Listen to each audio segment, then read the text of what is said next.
Okay, today we are doing green beans. I grew up with a green bean recipe that it used Velveeta, not the healthiest, but we're gonna modify it with Gouda and a little bit of basil today. With green beans, you wanna get some nice crunchy green beans. If you're pulling them from the store, they may already be tipped where the tough part is already broken off. If not, then it's really simple. So that little tough knob right there, just snap it right off. Easy peasy, and then your green beans are ready to go. Wash them, of course, have them ready to go. But this recipe is super simple. It requires not a whole lot. So it requires olive oil. I'm using Gouda. You want a softer cheese. I keep some cooking white wine on hand for this because if the cheese starts separating, white wine will help pull it together. The alcohol helps blend together the moisture, the water that's in everything, and the organic material, the oil, the nice butter fats that are in your cheese. Alcohol will blend with both, and so it's one of those wonderful molecules that helps bring everything together. So I'm gonna go ahead and start cooking.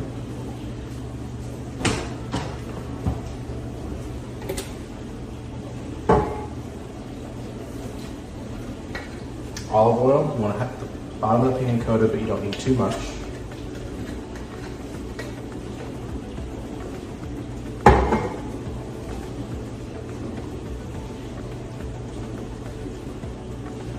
Once it's warmer, it'll move around a lot easier, and then you just do the water test. Get some water in your fingers. Throw a little bit of water in there. If it bubbles, you know the oil's hot. I've got it on medium heat, and we're just gonna saute the green beans. Green beans are a firmer vegetable, so they're gonna still hold some crispness. They can be a little bit more forgiving, a great starter vegetable. If you overcook them, it's not a problem. You just have softer green beans like you guys get in the can or like you have with green bean casserole at Thanksgiving. So oil heats up pretty quick. And you can use non-stick for this if you want. I'm just using stainless steel.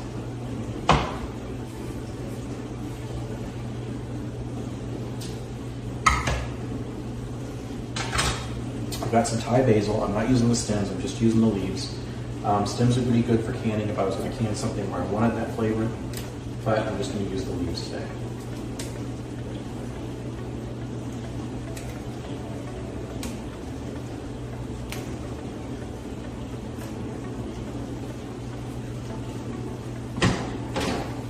So with Thai basil, you grab some of the bigger leaves and set them aside. And you're going to take all the little guys and you're going to place them on top of the bigger leaf, all kind of facing the same way.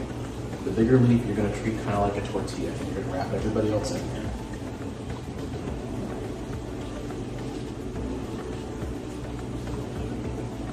The little guys, because I just washed it, the basil is wet and it is holding on for dear life. Okay, so it's just rough and ready to go. Literally just a basil taco. Now I kept a couple other leaves set aside. We're gonna wrap it in it and then it's gonna be like a burrito.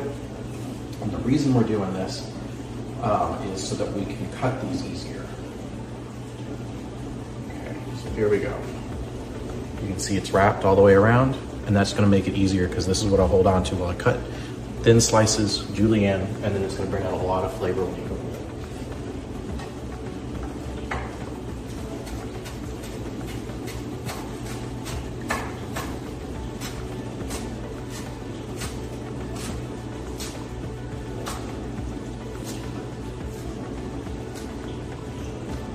Look at that, all done.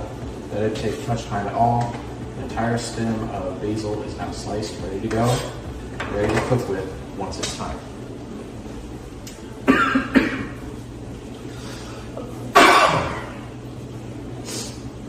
Okay.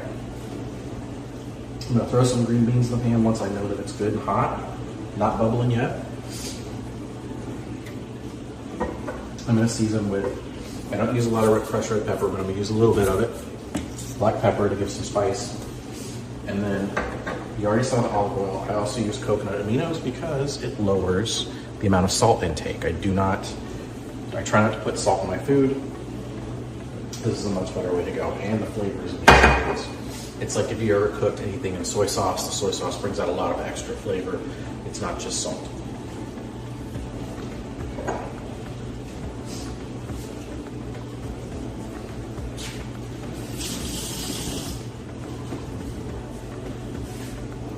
starting to bubble. You still don't hear that sizzling sound. So probably going to do 2 good handfuls of this, and the rest is going to go into canning.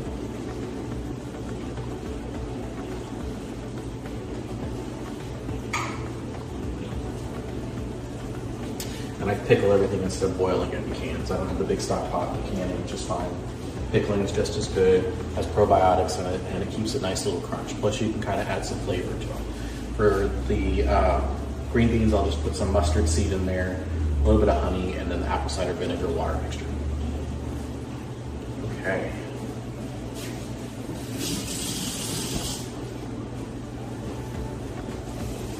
There we go, we got a nice sizzle on it. So in go the green beans, just as is, they've been rinsed.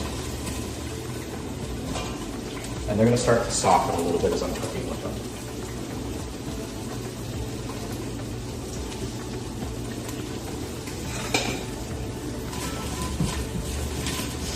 So right now it's just the green beans, nothing else. So now I'm going to start adding the flavor. Black pepper.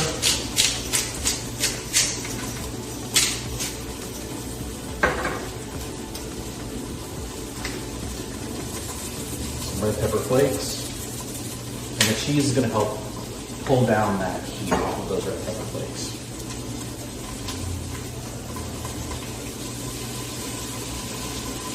Coconut aminos. And I'm not going to use all of my basil. I'm going to leave some aside to kind of top it off to make it look pretty, but most of the basil is going to go. The more herbs you use, the more flavor you have, the less salt you need. Herbs are a great way to go. If you have the ability to grow them or get them from cheap, do it. Get them in bulk. If they're starting to turn on you, you can always make a pesto. Pesto is pretty simple. It's olive oil. You can add garlic or cheese if you want. Your vegetables, and then any kind of nut. So walnuts, pecans, pine nuts are traditionally used. You can make all these different kinds of pesto.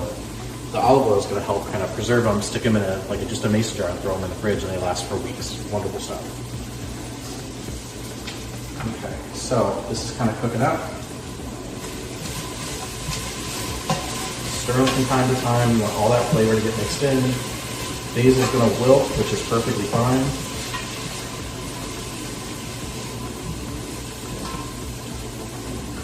And then for the most flavor intensive is the cheese. Now the cheese is going to do one of two things. It's going to be smooth and creamy, or it's going to separate. And that's why you have that wine. You want to use you can use a red wine that's going to turn everything purple, or you can use a white wine.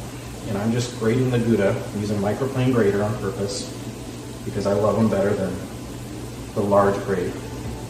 You can throw this in a food processor and have large grated cheese, but once you grate your cheese, it has a tendency to mold because that mold organism is part of the cheese fermentation process, which is perfectly fine. You just don't really want to eat it with all that mold in there. So keep the bricks. The stuff you get at the store has preservatives in it when it's pre-shredded, so some of us like to try to avoid that. And I'm throwing a heavy dosage. You saw that this is a nice round of Gouda. I chose Gouda because it's a soft cheese. You want it to melt and be creamy. Your harder cheeses, like a sharp cheddar, aren't going to melt as well. You can still use them. The grated Parmesan, guys, that is just too dry. It's not going to really melt down. It's going to stick to the bottom of the pan. Even this is going to have a tendency to stick to the bottom of the pan, but we're okay with it because we're trying to make a nice creamy sauce. Okay. So I turn the heat down on purpose because that cheese is going to melt and get gooey. It's already starting to melt. It's already starting to stick to the bottom of the pan. It's starting to coat the green beans, which is good. But you're going to have chunks of it sticking to the green beans. Now is when you're going to need to start adding a little bit of that white wine. You don't use a lot of white wine, just enough to keep things smooth. And you'll be able to tell as you're working with it. I just use a little cooking white wines.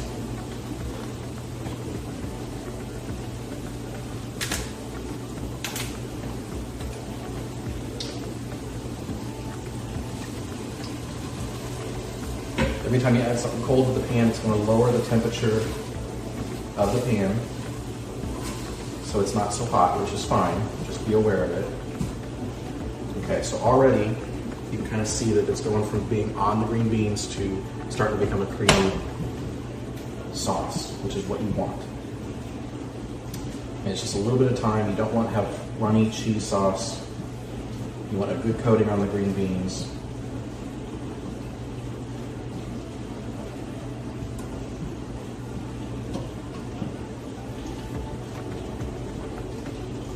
These green beans, you can let them simmer for longer if you want to make them softer. If you like a nice crisp green bean, then it's ready to go already right now, and we're 10 minutes into cooking. I keep the cheese sauce moving on purpose because I don't want it to start sticking to the bottom of the pan permanently. It's a pain to clean out. I want to be able to scrape everything out beautifully. If it's too runny, you just let it simmer a little bit longer. You saw I didn't add a whole lot of white wine. It's kind of splashing around. And you can always add more cheese, but we're really featuring the green beans today. This is a smoked Gouda basil green beans.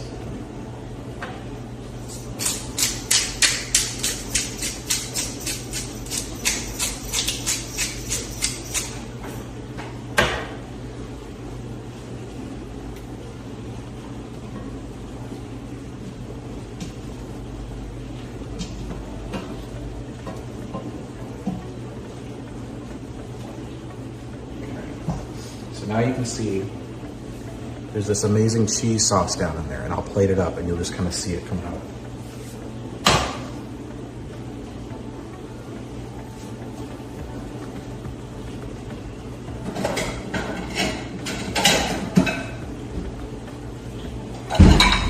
Okay, so these are pasta bowls. I love pasta bowls because they're shallow and wide and they got a lip on them, so they're forgiving, especially if you're messy or clumsy like some of us.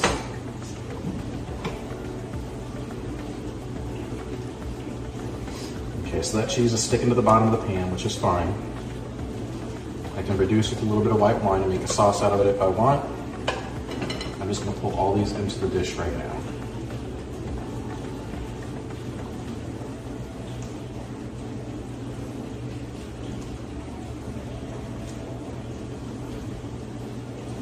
You can see why I like the wide bowl.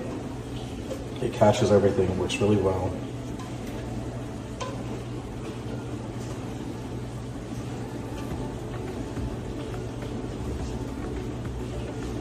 See that cheese sauce just kind of gooey, dripping, and it didn't really take a whole lot of Gouda. It was really just enough to get the flavor. You don't have to use a crazy amount of ingredients to get something nice. You just use a few good ingredients and they go a long way.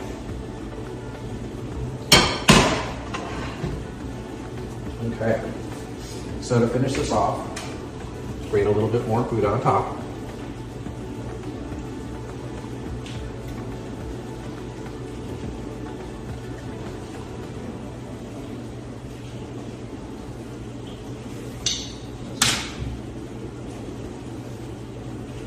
Cheese all over my hands. I'm gonna put a little bit more black pepper for a look. And then I'm gonna garnish with the last of that basil.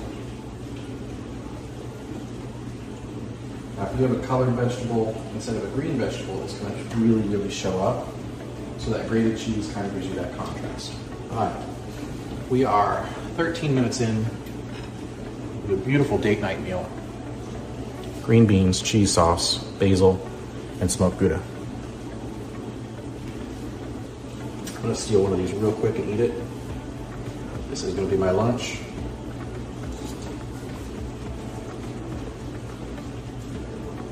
Really good cheese sauce.